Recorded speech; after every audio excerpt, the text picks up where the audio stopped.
Laurie, bonjour Laura. Nous nous retrouvons aujourd'hui sur Équipe Normandie ou à Radulou pour parler des métiers du soin. Je vais d'abord faire une toute petite présentation d'Équipe Ressources et ensuite on va parler donc, de vos métiers, donc de vétérinaire et d'acupuncture et de masseur équin et canin. Donc Équipe Ressources, comme vous le savez, c'est le référent emploi-formation de la filière équine. On a été créé en 2007 suite à la demande des employeurs qui avaient un petit peu de difficulté à trouver du personnel.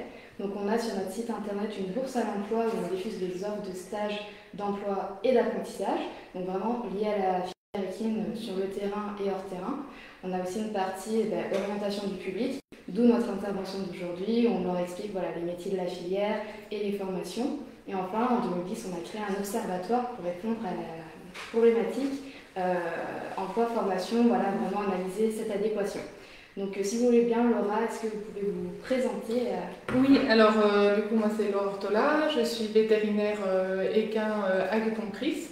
J'ai travaillé pendant 5 ans en tant que vétérinaire équin classique et j'ai développé l'acupuncture en parallèle et maintenant ça fait 8 ans que je fais de l'acupuncture et ça va faire 3 ans que je fais exclusivement plus que de l'acupuncture équine en fait. Ok, d'accord. Et Laurie, du coup? Donc moi c'est Laurie Sanchez, je suis masseur équin et canin et du coup ça fait 2 ans que je pratique. J'ai fait la formation chez Equiphysio, la seule école reconnue à ce jour, et du coup je pratique exclusivement du massage équin et du suivi sportif. D'accord. Et du coup, comment vous est venue cette vocation de masseuse? Donc ça fait une dizaine d'années que je suis dans le milieu, donc j'étais enseignante, groom, cavalière, je fais un peu tous les métiers liés à la filière équine et du coup j'ai rencontré une masseuse dans une écurie professionnelle qui venait de Bretagne, donc c'était un métier qui venait de se mettre un petit peu en place et du coup je me suis renseignée et j'ai toujours été plus attirée par le fait de préparer les chevaux, même en tant que cavalière, de les préparer plutôt que d'aller à la piste.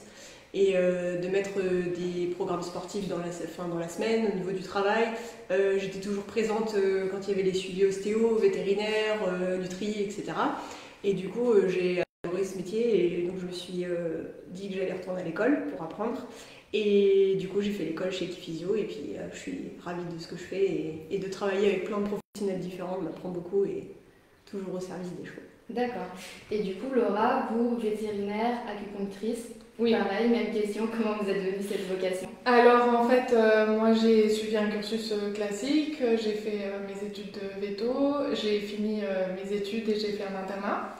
Et à la fin de l'internat, j'ai beaucoup appris, mais c'est vrai qu'il y avait certains cas où je me disais c'est pas possible, il doit y avoir d'autres options et on pourrait en faire plus et c'est comme ça que je me suis tournée vers l'acupuncture. Et une fois que je suis rentrée dans ce milieu-là, c'est vrai que j'ai été absorbée par la médecine chinoise qui m'a passionnée. Et du coup, c'est comme ça que j'ai commencé à développer en parallèle de mon activité parce que comme c'est pas très connu, la plupart des gens ne savent même pas qu'on fait de l'acupuncture aux chevaux. Donc c'est comme ça que j'ai commencé à me faire connaître. Et puis petit à petit, derrière, je réussis à en vivre aujourd'hui exclusivement, quoi. D'accord. Et du coup, comment s'articule une journée type pour vous aujourd'hui? Alors, normalement, je vois entre 5 et 6 chevaux par journée et je fonctionne sous mode de tournée, en fait, un peu comme les ostéopathes. Donc, soit je passe la journée dans la même écurie, soit je vais dans différentes écuries et je vois des chevaux de sport et des chevaux de loisirs aussi. C'est orienté, après, ça peut être aussi orienté aux chevaux de course. C'est vrai que c'est pas trop dans ma clientèle, mais c'est possible aussi. Ok. Voilà. Et du coup, vous, Laurie, est-ce que pareil, vous avez un peu une journée type ou pas du tout?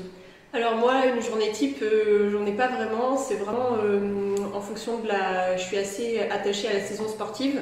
Après, je fais aussi du massage bien-être, etc.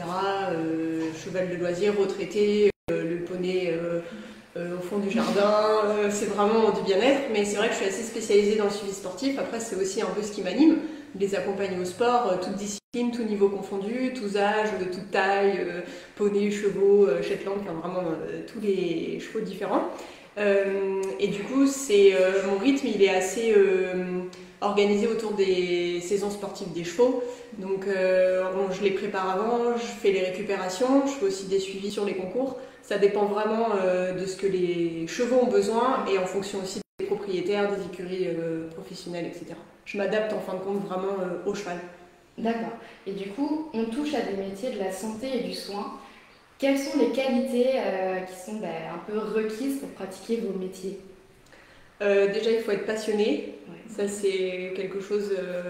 C'est pas possible de faire autrement. Enfin, moi, je suis admirative de ces animaux-là. C'est vraiment, ils sont incroyables. Ils peuvent pas nous parler et c'est à nous d'être à la hauteur pour les lire en fin de compte. Donc après, moi, j'ai pas de formation de santé. Je suis pas vétérinaire, mais on a une formation qui est très bien faite chez Equiphysio. Et en fait, notre première écoute, c'est la main. Et ensuite, après, tout se fait au feeling, au ressenti. Après, il y a des techniques, etc. On a aussi de la théorie en bagage technique. Mais la main, le ressenti, l'écoute, l'observation, les sensations, l'effet d'aller les voir à la piste, le fait de beaucoup échanger avec les cavaliers professionnels, avec les cavaliers amateurs, avec les propriétaires de chevaux, même de loisirs. Nous dire voilà, aujourd'hui je le trouve raide, je le trouve mieux, je le trouve pétillant, je le trouve un peu abattu. Donc voilà, et ensuite après on travaille avec les autres professionnels aussi quand on a des doutes. On n'hésite pas à appeler le vétérinaire qui suit le cheval. Moi je fais aussi appel à Laura parce qu'il y a des choses que je sais pas faire qu'elle peut faire et je me dis tiens ça pourrait être sympa. C'est complémentaire. Ouais. Exactement, les ostéos, enfin vraiment le but c'est vraiment de travailler tous ensemble autour des chevaux et de s'adapter et d'être passionné. D'accord. Et de toujours se former tout le temps. Ouais. Donc voilà. Vous acquiescez à tout ce qu'elle dit? Oui, tout à fait. Je pense que effectivement, le critère numéro 1, c'est la passion.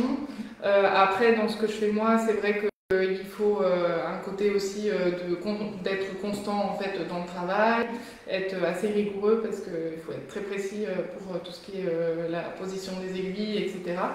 Et puis, je dirais que ce qui est hyper important, c'est d'être à l'écoute du cheval, comme dit Laurie aussi, et de l'observer dès le premier instant de la consultation, parce que c'est ça qui fait qu'on va travailler d'une certaine manière autour de celui-ci. D'être à l'écoute aussi de l'attente des propriétaires, parce que c'est vrai qu'en médecine chinoise, on aborde tellement de choses qu'il faut aussi se focaliser sur le motif de la consultation, et après rééquilibrer le reste. Et en fait, c'est vrai qu'il faut aussi se remettre en question et s'adapter au cheval. C'est-à-dire qu'il y a des chevaux sur lesquels on va pouvoir travailler d'une certaine manière, et puis d'autres qui vont être peut-être plus sensibles, etc. Donc tout est une question de s'adapter, d'écouter le cheval, et puis d'être le plus précis possible dans le travail, quoi. Ok. Et donc vous êtes vétérinaire de formation, et vous êtes formé donc aux médecines douces et à l'acupuncture notamment. C'est ça. Est-ce que vous pouvez nous en dire un petit peu plus?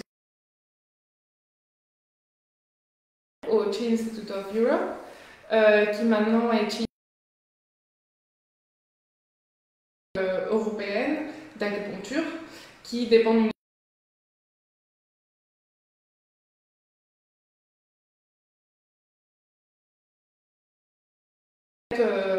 c'est vrai que je me suis formée après mes études de vétérinaire parce que ça s'est fait comme ça. Mais maintenant, on peut se former aussi en tant qu'étudiant vétérinaire. Par contre, effectivement, il faut obligatoirement être vétérinaire ou en études pour pouvoir faire cette formation-là. Et à partir de cette année, on va proposer cette formation en France, en fait. Et je vais m'occuper de la diriger en France. Donc voilà, je suis très contente de ce progrès-là parce que c'est vrai que j'aimerais bien avoir un peu plus de référents en France parce que j'ai des demandes de toute la France et le but c'est d'avoir une équipe dans toute la France pour pouvoir orienter les gens vers ces médecines-là et que justement le bien-être du cheval soit de plus en plus pris en compte, même si là la mentalité des gens est en train de changer et que ça soit de plus en plus développé justement en complément d'autres thérapies comme le massage, le shiatsu parce que c'est complémentaire aussi, et puis tout ce qui se fait déjà autour du cheval en fait. D'accord. Ouais, comme vous le dites, effectivement, les métiers du soin, c'est en plein essor en ce moment. On met le bien-être animal vraiment au cœur de l'équitation, entre guillemets. Comment est-ce que du coup vous avez réussi à vous faire votre panel, votre portefeuille client? Est-ce que ça a été facile d'arriver avec vos médecines un petit peu différentes du vétérinaire? Alors moi je me suis fait connaître à travers mon métier de vétérinaire classique. C'est comme ça que dans certains cas, j'ai commencé à proposer une option alternative justement et plutôt complémentaire, parce que ce n'est pas ni l'un ni l'autre, c'est vraiment mettre au service du cheval le plus de thérapie possible. Donc c'est vrai qu'on me sollicitait parfois pour des problèmes respiratoires, et plutôt que de mettre les médicaments en première instance, parfois dans les cas les plus légers, on pouvait commencer en acupuncture, complémenter avec les médicaments, tout en réduisant les effets secondaires des médicaments et en ayant tous les effets bénéfiques, que ce soit avec la médecine chinoise, l'acupuncture ou les médicaments. Et petit à petit, en fait, c'est le bouche à oreille. C'est la manière dont, je sais pas toi, mais je pense que c'est vraiment ce qui marche le mieux, comme ça que ça marche dans le milieu équin en tout cas. Voilà. Après, il y a effectivement les réseaux sociaux, etc. Ça donne un petit peu de visibilité, mais c'est vraiment le bouche à oreille qui fait le plus. En tout cas dans mon secteur. Du coup, vous n'avez pas le diplôme de vétérinaire, donc comment est-ce que vous avez fait votre réseau? Mais moi j'étais déjà dans le milieu depuis 8 ans, presque 10 ans. Du coup, j'avais quand même déjà du réseau dans ce milieu-là, mais après il a fallu tout recommencer à zéro. M'enlever l'étiquette que j'avais professionnelle et puis refaire une nouvelle étiquette de ma sœur. Et les réseaux, c'est une chose, on montre 10% de ce qu'on fait tous les jours. Enfin, vraiment, les réseaux, c'est pas notre vie quotidienne, on montre vraiment pas tout ce qu'on fait, c'est 10% de notre image. Et le bouche à oreille. Les gens, s'ils sont contents, s'ils voient les chevaux bien, les chevaux performer, les chevaux aller bien. Moi, j'ai même des vétérinaires maintenant qui me disent c'est chouette, le cheval va bien. Après, il y a des checks qui sont faits régulièrement parce que c'est important d'avoir l'avis vétérinaire. Et moi, ça m'oriente aussi dans mon travail. D'avoir les ostéos qui viennent, les chiatsu, l'aura qui vient, etc. C'est super intéressant pour nous. Et ça nous oriente, on peut vraiment amener des petits détails, soulever les petites tensions qui traînent. Et du coup, moi, il y en a, et mieux les chevaux vont, et plus ils durent dans la saison. Et c'est bouche à oreille. Les gens, s'ils sont contents, ils vous rappellent. C'est comme ça que ça marche. D'accord. On va rentrer un petit peu dans le vif du sujet, de vos métiers. Est-ce que vous pouvez me décrire, Laurie, une séance d'équique-tapping? Alors, du coup, c'est pas une séance entière sur ça. Ça vient complémenter les massages, les soins thalasso. Et moi, je les utilise uniquement en application musculaire. Je réalise pas de thérapeutique, sauf sous ordonnance vétérinaire. Et du coup, c'est en fait des bandes élastiques qu'on applique sur un muscle pour tonifier ou détonifier un muscle. Et en fin de compte, c'est le même principe de base. Comme le massage et comme les soins thalasso, c'est de limiter les courbatures et la fatigue musculaire. Donc nous, ce qu'on veut en fait, c'est que le corps il élimine les déchets, les toxines, et que le lendemain, en fait, le cheval il soit prêt pour aller retourner sur une épreuve. Et du coup, c'est vraiment pour aider les muscles à récupérer suite à un effort musculaire. D'accord. Donc, voilà. Et en fonction de la tension qu'on met dans la bande et où on la pose sur le muscle, il y a une formation pour ça aussi. D'accord. À l'Académie Cataping, on ne se lance pas dans le catail comme ça. Non, c'est quand même réglementé, tout ça, on ne fait pas n'importe quoi. Et voilà. Ok, super. Est-ce que Laura, du coup, vous pouvez nous parler un peu d'une séance d'acupuncture éventuellement?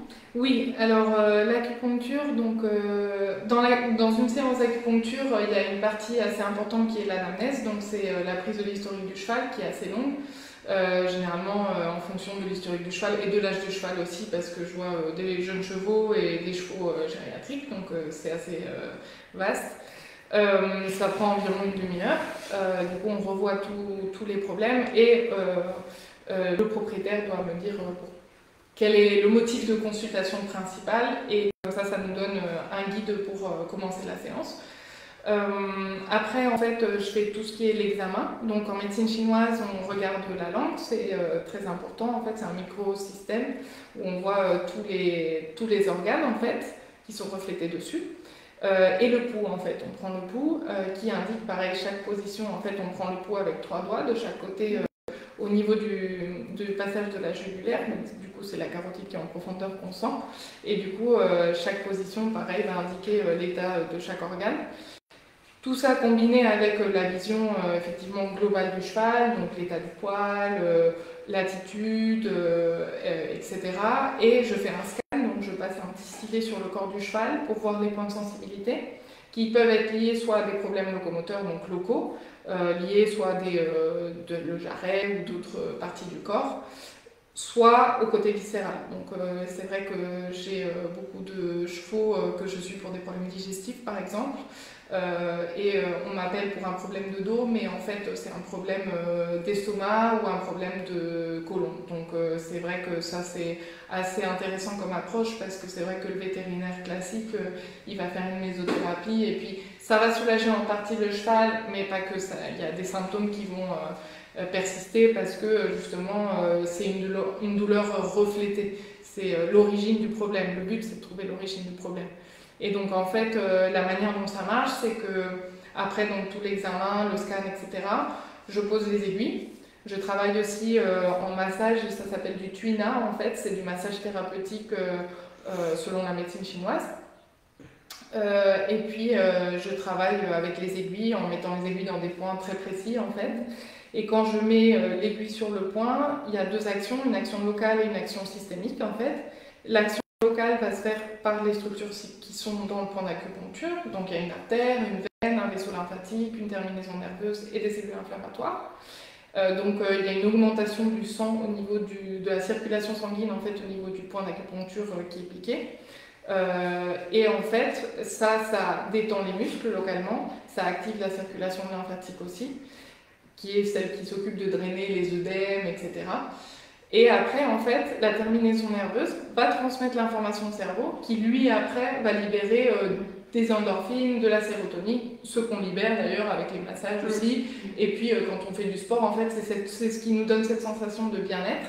Et en fait, c'est ça qui, après, va faire l'effet au niveau global du corps, quoi. Et puis, c'est ça qui explique aussi qu'on puisse traiter des problèmes respiratoires, digestifs, en plus de problèmes locaux, musculaires, en fait.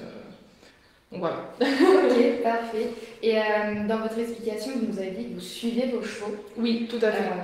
Comment est-ce que vous réalisez ce suivi et en moyenne, combien de fois par an est-ce que vous pouvez voir un cheval pour l'acupuncture ou le massage?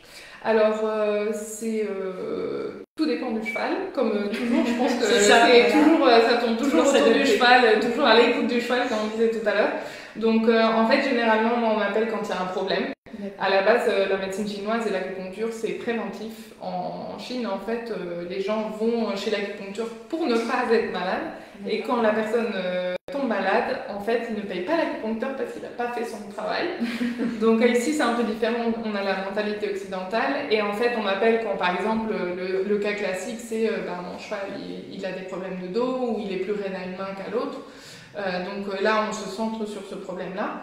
Et en fonction de la réponse du cheval pendant la séance, parce qu'on voit déjà des effets pendant la séance, de sa personnalité qui compte énormément en médecine chinoise, parce qu'un cheval, par exemple, très actif, très joueur, etc., ou les chevaux qui sont un petit peu caractériels vont répondre beaucoup plus vite qu'un cheval qui est très lymphatique, en fait. À partir de ces deux facteurs principaux-là, je vais établir un protocole derrière. Généralement, en suivi, au début, on fait un suivi un peu rapproché. Donc, c'est la première séance. Après, il y a 2 à 4 semaines par rapport après la deuxième séance. Et à partir de la deuxième séance, en fait, c'est plus espacé. Donc, soit 1 mois et demi, 2 mois en fonction de la réponse du cheval. Et après, par la suite, pour l'entretien, ça dépend. Les chevaux, ça dépend de ce que veut le propriétaire aussi. Pour les chevaux de sport, je les suis tous les 2 à 3 mois en fonction du niveau d'exigence, en fait. Je les vois hors concours, pour le coup, donc c'est pour ça que c'est intéressant de combiner avec le massage, parce que, on peut en faire en concours, mais il faut avoir une certification spéciale, et puis on peut pas tout faire, on peut pas, par exemple, faire de l'électroacupuncture en concours, on peut faire que de l'acupuncture ou des techniques manuelles, en fait. Donc généralement je les vois entre les concours, et après par la suite si c'est des chevaux de loisirs, c'est du confort, etc. On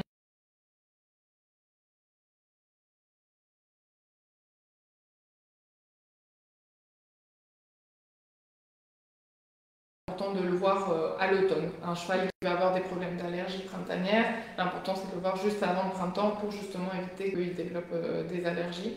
Donc tout est fait en fonction du patient en fait. Et je communique pas mal avec le propriétaire lors de la première séance pour que justement il ait un peu une idée de où on va en fait. Ok.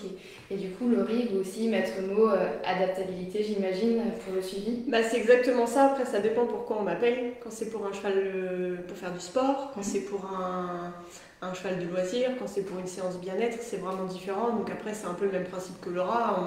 On pose quelques questions pour savoir un petit peu où est-ce que le cheval en est, s'il est suivi, par quel professionnel, etc. Et ensuite, après, on fait une dynamique, on regarde un petit peu la locomotion du cheval. Après, il y a des testings au niveau des amplitudes de membres. Après, au niveau du tissu, il y a tout le palpatoire. On essaie de voir un petit peu comment sont organisées les tensions, les dissymétries. Et ensuite, après, si c'est une séance bien-être, bah, c'est vraiment quand le propriétaire nous appelle. Après, on peut proposer aussi des protocoles. Et après, en suivi sportif, ils sont très régulièrement...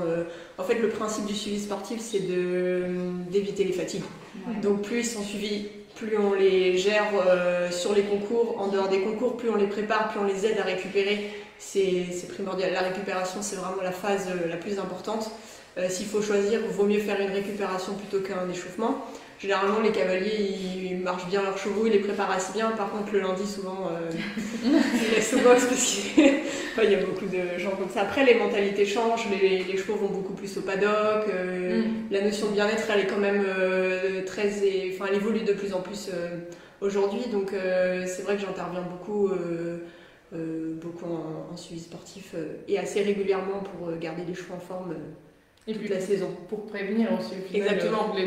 Dans la prévention, maintenant on essaie d'orienter justement dans toutes les thérapies à être plus dans le préventif, éviter d'arriver au problème, plutôt que généralement, moi j'arrive quand le problème est déjà là, et après par la suite les suivis c'est pour éviter de réarriver là. Et je pense que dans ton cas c'est la même chose.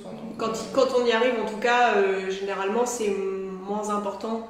Les douleurs de dos, les douleurs articulaires, etc. On les voit, on les décèle tout de suite, hop, on appelle le vétérinaire, il fait son check, il nous oriente encore un petit peu. Après, des fois, Laura, je peux lui envoyer des clients aussi, parce que c'est un peu plus précis, c'est un peu plus en profondeur, c'est différent. Oui, c'est des approches différentes qui se complémentent au final. Donc, exactement. Donc le préventif, c'est le maître mot. Aussi. En plus de l'adaptabilité. D'accord. Comment est-ce que vous direz que vos pratiques influencent les performances sportives des chevaux que vous suivez?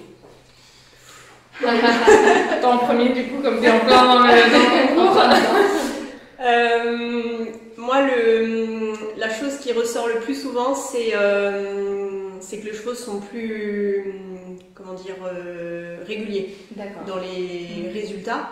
Il y a moins de haut-bas dans la forme au niveau de la saison sportive, de mars à novembre. Maintenant, c'est assez long, même en hiver. Il y avait des indoors, les chevaux ils tournent. Faites leur dépose, c'est important, ils ont besoin de souffler. Voilà, on leur demande toujours plus haut, plus technique. Maintenant, au niveau de la hauteur, on est arrivé au maximum. Par contre, maintenant, il faut aller toujours plus vite, toujours plus haut. Se tourner, c'est vraiment des efforts physiques.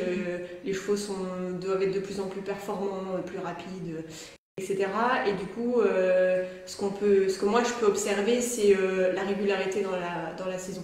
Il y a moins de haut-bas, il y a moins de baisse de forme, les chevaux arrivent à rester plus réguliers, et donc ça c'est chouette, parce que du coup on arrive aussi à leur permettre de réaliser une carrière sportive plus longue, et du coup c'est toujours satisfaisant de se dire que les chevaux vont bien, et donc de travailler tous ensemble autour des chevaux, et avec tous les autres professionnels, et donc c'est ça vraiment moi qui ressort le plus, c'est la régularité dans la saison.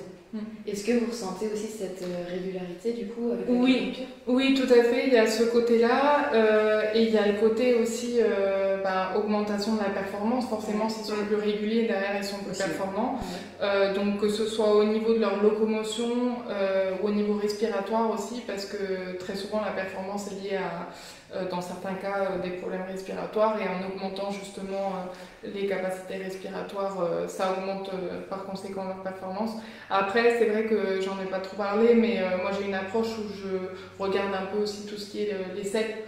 C'est quelque chose de très important est de plus en plus important d'avoir une selle adaptée qui joue beaucoup. Pareil, on parlait de l'origine du problème et qui souvent peut être lié à certains soucis. Donc c'est à nouveau communication avec d'autres professionnels, donc les selliers, voir avec eux, leur dire écoutez, le cheval s'est développé musculairement suite justement au travail qu'on a fait, est-ce qu'on peut adapter la selle pour que justement ça aille mieux. Et derrière, ça joue aussi dans les performances, quoi. Donc voilà, ça au niveau du côté sportif. J'ai aussi des chevaux plus calmes aussi. Souvent, c'est des chevaux qui... Mais très souvent, c'est lié à des douleurs, en fait. Le côté un peu stressé des chevaux, ou les chevaux qui vont être vite, moins réguliers, justement. C'est très lié à des tensions musculaires, ou à justement, en fait, qui regardent partout, etc. On arrive à plus les centrer, et à ce qu'ils soient plus dans le travail, à l'écoute du cavalier, etc. Donc, c'est très intéressant au niveau sportif. Ok, exactement. Le stress, c'est pas forcément lié à une peur. Non, c'est souvent lié à une douleur. 90% du temps, je dirais, en tout cas, moi, dans ce que je vois, c'est plutôt lié à une douleur. Et même, pareil, les chevaux qu'on dit, il est rétif, on peut rien faire. 95% du temps, c'est des chevaux qui ont mal quelque part. D'accord. Okay. Et donc, quand vous...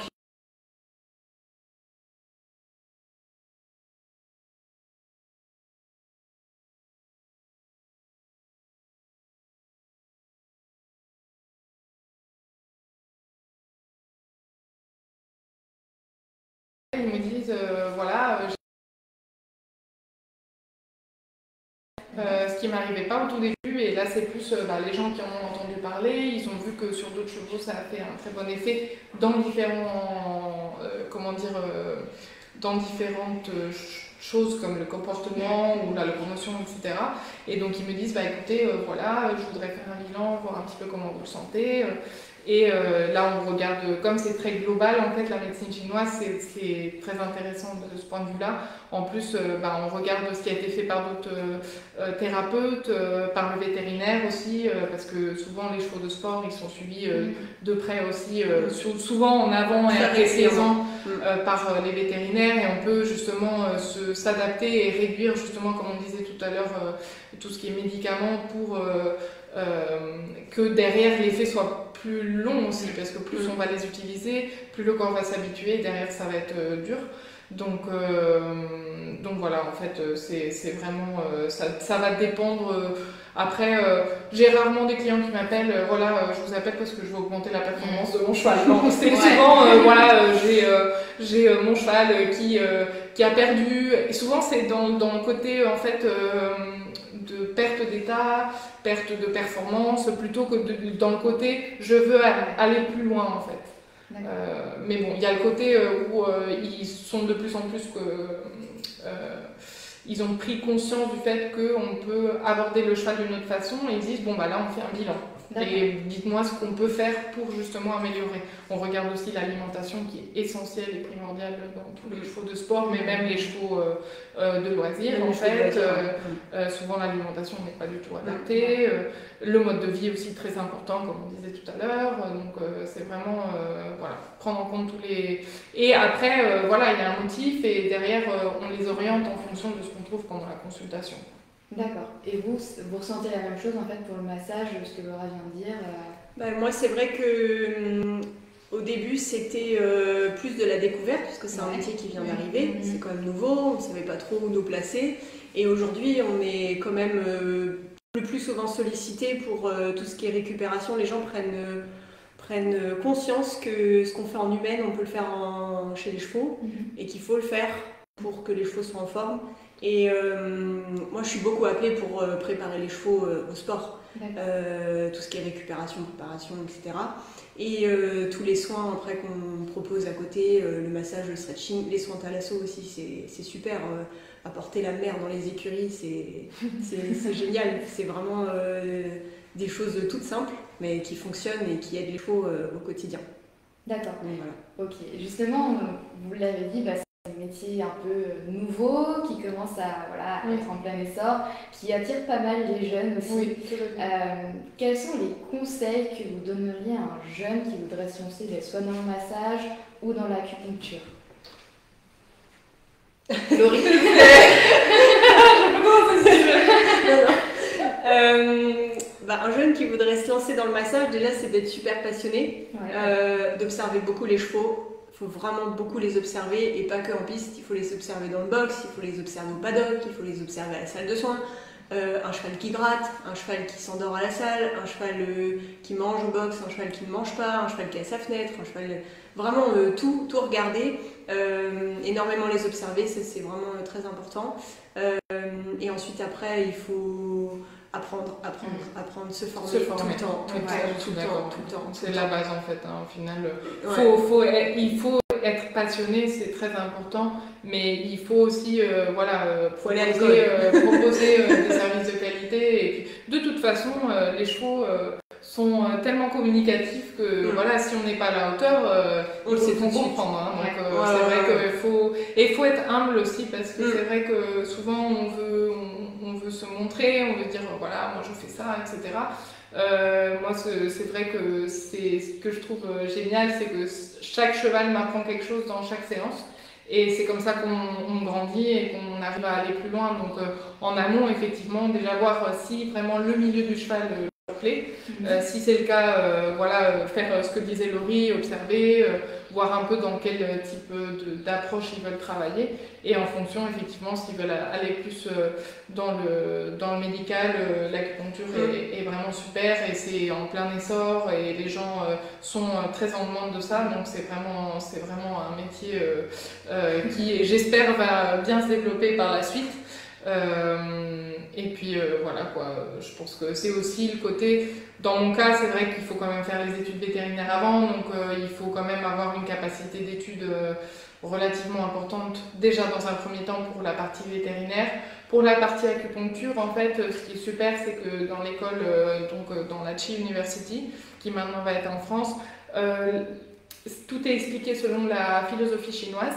Et en fait, tout est sous forme d'image, donc on met à portée de main de tout le monde la compréhension de cette médecine, qui est quand même une médecine millénaire et passionnante, et qui peut paraître complexe en fait de l'extérieur, mais une fois on rentre dedans et on l'explique de la manière dont moi je l'ai appris, c'est vrai que on se dit mais en fait c'est logique et on a une réponse quasi pour tout en fait.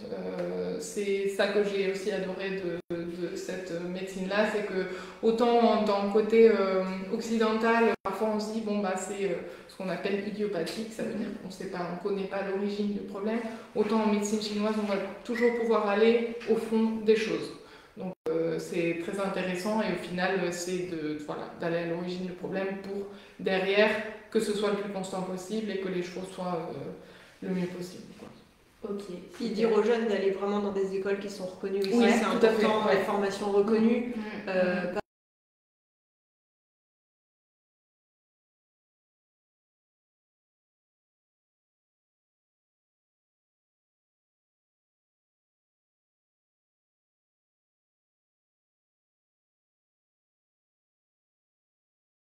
Et aucune thérapie ne peut tout faire. C'est-à-dire que c'est pour ça qu'on parle beaucoup d'intégration. Et l'intérêt, c'est de mettre à disposition tout ce qu'on a pour le cheval, en fait. Le but, c'est vraiment ça. Puis on ne va pas les regarder de la même manière. Un vétérinaire, il a son protocole, un ostéo le sien, toi, tu as le tien, moi, j'ai le mien, un nutritionniste, il a le sien, un phyto, il a le sien. Enfin, vraiment, il y a... Et la communication entre les professionnels, c'est vrai que nous, on partage de plus en plus de clients et puis pareil on essaie de partager avec le vétérinaire parce qu'on n'est pas obligé d'avoir tout le temps la même équipe, ce serait super mais c'est pas toujours possible, mais avec les ostéopathes garder une communication, avec les vétérinaires traitants, avec toute l'équipe en fait qui tourne autour du cheval quoi. C'est hyper important. Ça c'est l'essentiel. Donc voilà. Une formation reconnue, se former et être passionné. C'est ça. Et on va y arriver, c'est sûr. Mais écoutez, je vous remercie énormément d'avoir répondu aux questions d'Equiresources. On a appris plein de choses donc, sur vos métiers de vétérinaire, acupunctrice et de masseuse équin canin.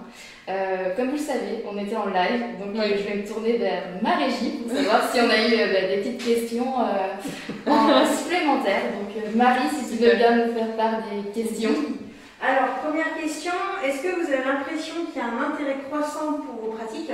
Oui. Et du coup, est-ce que vous pensez que ces métiers vont se développer? Oui, tout à fait. Oui, sans aucun doute. C'est sûr. En tout cas, surtout de là, depuis la dernière année, je trouve que les mentalités des gens ont beaucoup évolué. Et en tout cas, moi, j'ai une demande de plus en plus croissante, notamment là, en fait. Et je pense que c'est dû au contexte actuel. Et je pense que ça va continuer parce que c'est, voilà, on a vu les effets que ça a. Et c'est comme ça a des très bons effets et que ça se maintient dans le temps, c'est vrai que les gens cherchent de plus en plus le naturel, le bien-être. Donc c'est inévitable que ça se développe de plus en plus. Et on a besoin en plus de personnes dans ces métiers-là. Parce qu'on n'est pas très nombreux. Donc, non, on n'est pas nombreux, non. Et il y a beaucoup de chevaux en France. Oui. On peut pas aller partout. C'est pas possible. Et alors du coup, je rebondis un petit peu. Est-ce que c'est compliqué de se faire une clientèle aujourd'hui à ce niveau-là ou pas, enfin, se faire connaître finalement en tant que masseur, en tant que... Bon, après, moi c'est ce que je disais tout à l'heure, moi ça s'est fait par le bouche à oreille. Au final, je pense que dans un premier temps, il faut avoir un point de départ, que ce soit généralement quand on commence à travailler dans ces disciplines-là, on est un petit peu dans le milieu déjà, que ce soit parce qu'on a monté dans un centre équestre, que ce soit parce qu'on connaît un cavalier, parce qu'il y a une raison pour laquelle on se passionne par ce qu'on fait. Moi, par exemple, j'étais cavalière quand j'étais petite, j'adorais les chevaux et c'est comme ça que je me suis lancée dans ça. Donc,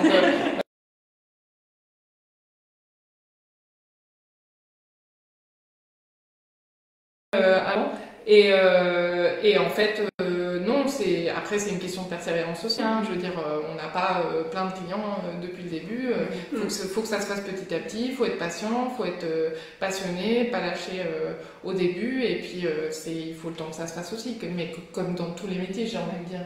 Bien sûr, un portefeuille client, il se fait pas en surtout au vu du contexte actuel où on a été un petit peu chamboulé, etc. Mais voilà, il faut s'investir, il faut s'occuper d'un cheval aussi bien d'un cheval 5 étoiles que d'un cheval que d'un Shetland dans un club. Chaque cheval est différent, pour chaque cheval c'est important qu'on fasse bien notre travail et voilà, et puis c'est le bouche à oreille qui fait la publicité, la meilleure publicité. Quand on se forme bien et qu'on travaille bien, ça se fait tout seul en fait. Et voilà, et puis il faut travailler, enfin rien sans rien. Un portefeuille client ça se fait pas en 2 minutes. Donc quand on part de zéro, voilà, faut le temps que les choses se fassent et qu'on nous fasse confiance et que les chevaux nous fassent confiance aussi. Si les chevaux nous font confiance, les propriétaires le voient et derrière il y a du résultat et tout le monde va super bien et voilà. Comme pour tout, il faut s'accrocher. Alors autre question, c'est comment se lancer en tant qu'indépendant? Alors, ça dépend parce que je pense qu'on n'a pas toutes les deux le même statut. En fait, moi j'ai commencé en tant que collaboratrice libérale à travailler dans une clinique. Donc une fois les études finies, etc. Moi mon conseil c'est après les études vétérinaires de faire un internat parce que c'est très formateur et que ça permet déjà d'avoir le pied dans une clinique qui après va vous recommander dans d'autres cliniques. Pour éventuellement travailler dans une autre clinique parce que c'est possible pour les vétérinaires, donc salariés, etc. Et sinon, en fait, il faut, pour se lancer en tant qu'indépendant vétérinaire et puis encore plus spécialisé, il faut avoir un peu de force de caractère aussi et être organisé aussi. Donc après, il y a l'ordre des vétérinaires qui orientent beaucoup sur tout ce qui est les démarches à faire pour tout ce qui est administratif. Il y a toujours quelqu'un derrière, quoi. Il y a toujours quelqu'un pour répondre aux questions quand on se lance dans ça. Je vais pas me lancer à expliquer comment on fait les démarches parce que voilà, on n'en finirait pas aujourd'hui. Mais ça va, c'est pas si compliqué que ça. Et puis au final, après, c'est la question de se faire connaître en fait, tout simplement. Est-ce que ça a été un petit peu compliqué ou pas de vous mettre Non, c'est pas compliqué. Après voilà, quand on repart de zéro, après moi j'étais déjà aussi dans le milieu, donc j'avais quand même un réseau professionnel, amateur, loisirs, des centres équestres, des clubs, etc. Donc les gens me connaissent un petit peu dans le coin, dans le secteur. Et ensuite après il faut bouger, quoi. faut prendre son sac à dos, faut aller sur les terrains, il faut se montrer, et puis après il faut avoir du résultat aussi sur les chevaux. Donc moi j'ai 2 partenaires pro, Julien Renaud et Alexis Lheureux. Les partenariats se sont faits comme ça au début. Je les connaissais pas, et en fait ça s'est fait comme ça, et ça marchait sur un cheval, et puis sur un autre, et puis après on se fait connaître, et puis après c'est le bouche à oreille qui fait la suite. Mais voilà, si on y croit, ça marche. Il n'y a pas de raison, si on est passionné, si on fait notre travail et qu'on se forme et qu'on reste bien à notre place, il n'y a pas de problème. Et puis qu'on travaille avec d'autres professionnels, parce qu'en fait on apprend les uns des autres, c'est hyper important. Donc ceux qui sont passionnés, qui ont envie d'être au service des chevaux, lancez-vous. Il n'y a pas de raison que ça ne marche pas. Et puis il y a tellement de chevaux qu'il faut qu'on se développe un peu pour faire connaître chacune notre travail, et c'est passionnant, vraiment. Le matin, on sait pourquoi on se lève. Et il faut être super organisé. Laura a la raison, il faut avoir des plannings, il faut bien organiser nos journées, limite voir au mois qui suivent, etc. Pour vraiment répondre à la demande, faire des tournées, être là pour vraiment tout le monde, répondre à tout le monde. Parce que dans le monde du cheval, il faut se déplacer. Exactement. Il faut se déplacer, ça c'est important aussi. Il faut savoir qu'effectivement, on peut avoir, après, ceux qui ont la chance d'avoir une structure où ils font amener des chevaux, c'est vrai que c'est super, mais par contre, ce sont des frais. Et puis en fait, il faut aussi que les clients veuillent se déplacer, parce que très souvent, les clients sont habitués à ce que, même le vétérinaire, qui viennent après pour les trucs plus poussés, les chevaux en clinique, etc. Mais la plupart des gens, en fait, aiment bien que les gens viennent à eux, en fait, que les professionnels viennent à eux. Donc ça, c'est aussi quelque chose à prendre en compte, je pense, dans nos métiers, c'est de savoir qu'il faut rouler et que voilà, la voiture. Il ne faut pas avoir peur de bouger, d'aller rencontrer les gens et de passer d'une région à l'autre, que ce soit en concours ou chez les propriétaires et les particuliers qui ont leurs chevaux chez eux. Faut aller à la rencontre des gens aussi, c'est important. Vous, actuellement, vos déplacements, est-ce que vous faites toute la France ou vous avez plutôt un secteur? Non, moi j'ai aucun problème à envoyer les gens chez d'autres masseurs. J'ai eu un cavalier qui était sur l'île, il a descendu un petit peu au sud de l'île, et du coup il y a des gens qui sont tout au nord de l'île, je peux pas y aller, donc je les renvoie, je peux pas être partout, c'est pas possible. Des fois je vais sur des concours, je peux pas y aller, j'ai des clients, j'appelle un masseur, je sais qu'il va être là-bas, il me prend le cheval en charge, et le principal c'est que le cheval il soit pris en charge. Après on échange beaucoup sur moi je le gère un peu comme ça, donc après tu verras aussi toi en fonction du jour J, parce que il n'y a pas de règle avec les chevaux, il faut s'adapter au jour le jour, sur un instant T, et bien écouter sa main, et il n'y a pas de problème, mais on peut pas aller partout, c'est pas possible. Donc moi je fais beaucoup la région Normandie, je descends un tout petit peu vers les Yvelines, je remonte un peu dans le nord aussi, un petit peu vers Deauville, tout ça, dans le 14, mais voilà, je peux pas être partout. Donc je redirige là où il y a des masseurs, parce qu'il n'y en a pas partout non plus. C'est ça, tout à fait.